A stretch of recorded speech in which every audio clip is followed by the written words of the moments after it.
बिस्मिल्लाहिर्रहमानिर्रहीम। अस्सलाम वालेकुम। मैं हुसैन नसीर आप लोगों को बायोलॉजी की टॉपिक समझाने का फिर हाजिर हूँ। आज टॉपिक है बायोलॉजी 9 चैप्टर 3 और उसमें हम पढ़ रहे हैं 5 kingdom classification of living organisms. पहले सारे जानदारों को 2 किंगडम्स में डिवाइड किया गया था, तो उसमें ड्रॉबैक्स आने की वजह से सबको फिर 3 किंगडम्स में डिवाइड किया गया और उसके बाद फिर 5 किंगडम्स बनाए गए। ये 1937 में ई शेटन ने डिवाइस के सारे जानदारों को अगर हम 5 किंगडम्स में डिवाइड करें तो ये परफेक्ट क्लासिफिकेशन होगी। उसने for the first time 2 terms use किए, प्रोकैरियोटिक और यूकैरियोटिक।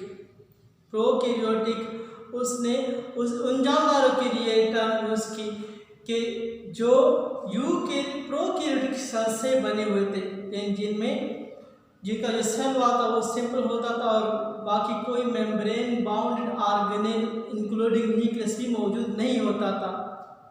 उन सारे जानदारों को उसने प्रोकैरियोटिक का नाम दिया।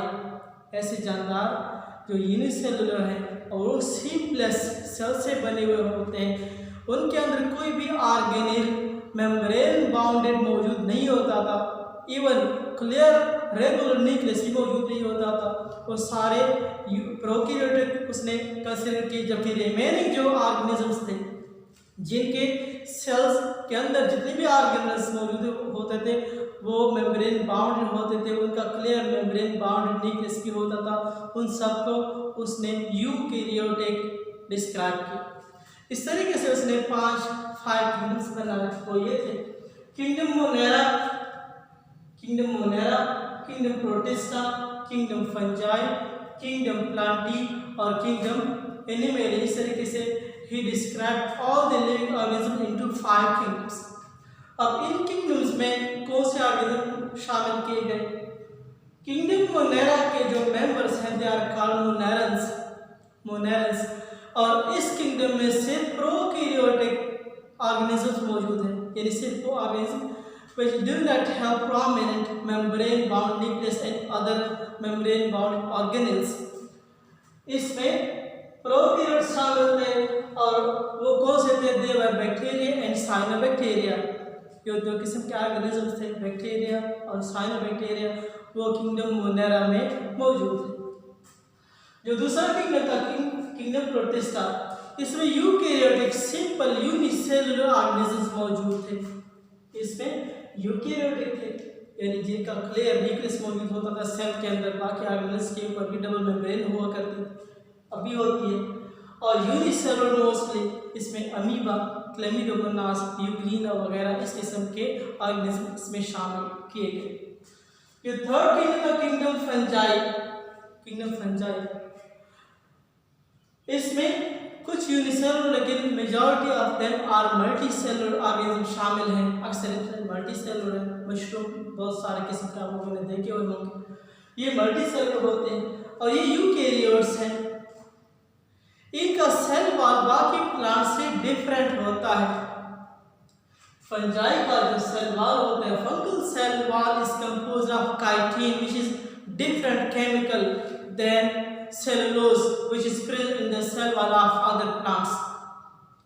बाकी प्लांट्स का जो सेल्स होते हैं उनके ऊपर जो सेल वॉल होता है वो एक दूसरे केमिकल सेलुलोज का बना हुआ होता है, जबकि फंजाई का जो सेल वॉल होता है वो काइटिन का बना हुआ होता है। और नेक्स्ट ये कि जो फंजाई होते हैं वो न्यूट्रिशन के लिहाज से एब्जॉर्प्टिव होते हैं, वो रूट लाइक स्ट्रक्चर के जरिए जमीन से एब्जॉर्ब करते हैं डाइजेस्टेड फूड। एंजाइम्स के जरिए मौजूद जमीन में जो भी फूड उनको मिलती है खुराक, एंजाइम्स के जरिए पहले वो उस फूड को सिंप्लीफाई करते हैं डाइजेस्ट हम कह सकते हैं, उस फूड को सिंप्लीफाई करते हैं और फिर उस सिंप्लीफाइड फूड को एब्जॉर्ब करते हैं। हम फूड इंजेस्ट करते हैं उसके बाद डाइजेस्ट करते हैं, जबकि फंजाई होते हैं जमीन में मौजूद फूड उनको पहले सिंप्लीफाई करते हैं, जिस तरह हम डाइजेस्ट करते हैं, उसके बाद ये एब्जॉर्ब करते हैं। इसलिए फंजाई के बारे में कहा जाता है that they are absorptive in mode of nutrition. और नेक्स्ट है किंगडम प्लांटी। इसमें सारे यूकेरियोटिक मल्टीसेलुलर प्लांट्स मौजूद हैं जो कि ग्रीन है और फोटोसिंथेटिक है। इनमें ग्रीन कलरिंग पिगमेंट क्लोरोफिल मौजूद होता है। सनलाइट की मौजूदगी में ये इनऑर्गेनिक मटेरियल को organic material that is glucose में कन्वर्ट करते हैं।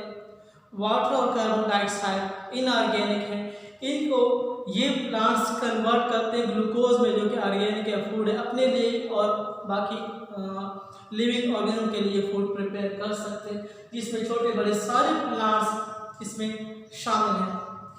जो लास्ट है वो किंगडम एनिमेलिया है। किंगडम एनिमेलिया इनका इस ग्रुप में सारे यूकेरियोटिक हैं। सेल के ऊपर कोई वाल मौजूद नहीं होती, कोई सेल वाल नहीं है, और सारे के सारे जो हैं वो हेट्रोट्रॉपिक हैं। सारे के सारे एनिमल्स हेट्रोट्रॉपिक हैं, मीन्स कि खुराक के लिए वो दूसरे जानदारों पे डिपेंड करते, खुद से प्रिपेयर नहीं कर सकते। प्रिपेयर डजंट मीन पकाना, पकाने मुराद नहीं है। प्रिपेयर का मतलब है रोटी हम पका सकते हैं, डिलिशियस बना सकते हैं, चावल हम पका सकते हैं, लेकिन हम चावल के दाने खुद से बना नहीं सकते, वो प्लांट्स बना कर देते हैं। हम आटा गूंथते हैं, रोटी बनाते पकाते हैं, लेकिन गंदम के दाने खुद से बना नहीं सकते, वो प्लांट्स बना कर देते हैं। Preparation of food means that कि प्लांट्स ऑटोट्रॉपिक हैं। ऑटो मीन्स सेल्फ, ट्रॉप फूड को कहते हैं, वो अपने लिए और बाकियों के लिए फूड प्रिपेयर खुद करते हैं, खुद तैयार करते हैं, ऑटोट्रॉपिक है। जबकि जो एनिमल्स हैं वो हेट्रोट्रॉपिक हैं, they depend on other organism for their food. वो खुराक के लिए दूसरे जानदारों पर डिपेंड करते हैं, वो प्लांट से डायरेक्टली या इनडायरेक्टली फूड लेते हैं। और ये सारे के सारे जो है वो मल्टी सेलुलर हैं, इनमें बहुत सारे फिर आगे डिविजन्स हैं, वैरायटी है। तो ये आसान टॉपिक का उम्मीद इसकी समझ आ गई होगी। अगर समझ आ गई है तो बहुत अच्छा है। चैनल को सब्सक्राइब करना तो बिल्कुल न भूलिएगा, क्योंकि अगर आप चैनल को सब्सक्राइब करते हैं तो हर आने वाली नई वीडियो, नए टॉपिक की नोटिफिकेशन आपको मिलती है और आपको पता चलता है कि सर ने नया कुछ बताया है, आपको नया सीखने का मौका मिलता है। तब तक के लिए अल्लाह हाफ़िज़।